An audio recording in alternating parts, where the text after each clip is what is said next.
In this video, the CRS, or Common Reporting Standard, a significant topic that affects many of you who are looking to manage your finances across borders. In this video, we'll shine a light on countries that are not part of this system, which allows for greater banking privacy, which might pique your interest for various reasons. So we'll give you a little background and we'll take it from there. So what exactly is the CRS? Developed by the OECD. OECD, again, is the Organization for Economic Cooperation and Development. The CRS is an international framework for the automatic exchange of financial account information. Kind of scary, right? Its primary aim is to combat tax evasion by ensuring that your financial accounts are transparent to tax authorities across different countries. Think of it as a global agreement where financial institutions in participating countries share information about account holders with tax agencies, okay? So basically, most countries in the world are automatically exchanging information about your bank accounts.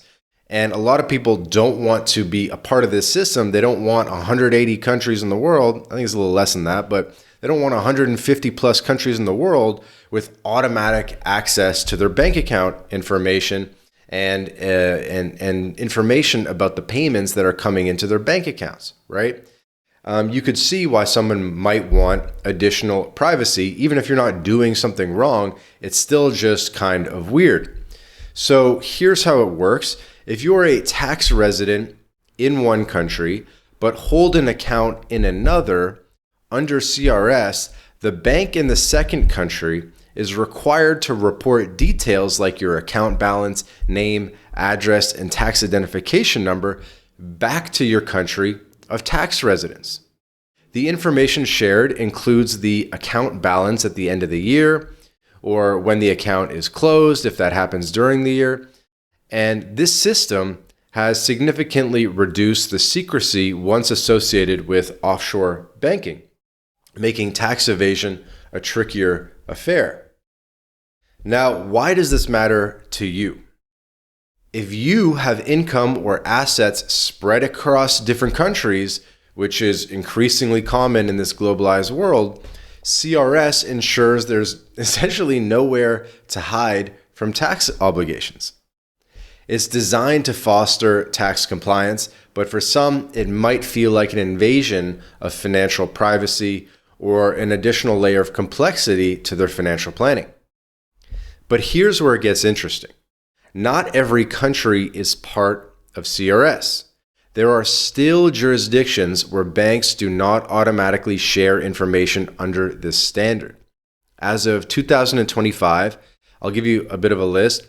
Some countries that have not joined the CRS include Armenia, although they're actually set to join, the Philippines, United States. The US has its own system called FATCA, which is even more stringent, but the US doesn't really share information with other countries.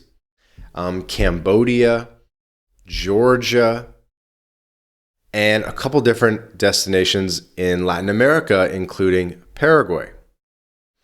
These non-CRS countries can be appealing for those seeking to maintain a level of financial privacy, or who are exploring tax minimization strategies, or just think the whole CRS system is kind of weird and not something that they want to be a part of. However, it's crucial to understand that just because a country isn't part of CRS doesn't mean it's a tax haven or free from all reporting.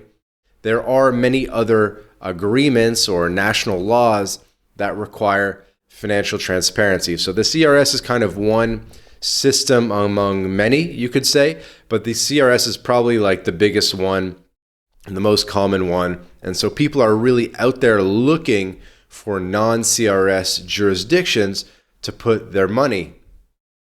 For instance, the US, despite not being in CRS, has FATCA, which forces foreign banks to report on US citizens' accounts globally. So it's kind of like the whole world has to report to the US, but the US doesn't really report to anyone else. So the US is actually a pretty good secrecy jurisdiction in some senses. Okay? The Philippines, which is not part of CRS, has committed to it but hasn't implemented it yet. There are a lot of countries who are not CRS who have sort of said that they're committing to it or they're going to implement it, but they just haven't done it yet. So you'll have to kind of look at that on a country by country basis. Each country outside of CRS might have its own set of rules or international agreements that could impact your financial strategy. There's treaties, there's things like that. So you really got to look at every non-CRS country on an individual basis and determine, if they've sort of committed to protecting your secrecy and privacy in the future. So why should you care? If you're considering banking or investing in these countries, if you want to internationalize, if privacy and tax reasons are part of your strategy, here's a couple things to remember. So one, compliance is key. Even if a country is not part of CRS, local laws or bilateral agreements might still require reporting. Two is, future changes. You got to be abreast of these changes. You got to be aware of these changes that are planned in the future. Countries can join CRS or adopt similar standards at any time. So what works today might not work tomorrow. And even if you look at a list of non-CRS countries that's a couple of years old from 2022 or 2023, a couple of countries might have flipped to join CRS. So make sure you have up-to-date information. And then a third point here is just legal and ethical considerations. Using non-CRS countries solely to evade taxes is obviously risky and often illegal.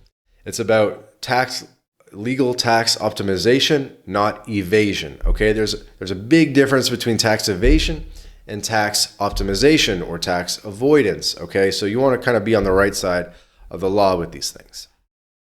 In conclusion, while the CRS has made the world of international finance more transparent, there are still corners where different rules apply.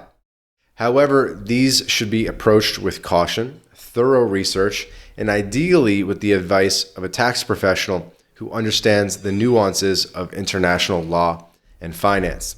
If you'd like to learn more about non-CRS jurisdictions in Latin America, of which there are a handful, book a call with MyLatinLife. There's going to be a link in the description, and we can look at your holistic situation. We can help you lower taxes, put you on a path to multiple residencies, second passports, bank accounts around the world, multiple driver's license, every aspect of internationalizing your situation, and particularly to Latin America, which has a lot of opportunity for these things. So if you want to become our client, link in the description, you can book a call. But thanks for tuning in. If this exploration into CRS and non-CRS countries has been enlightening, give this video a thumbs up, subscribe for more deep dives into global finance and tax optimization, and click that bell for notifications. Until next time, stay informed, stay compliant, and see you in the next video.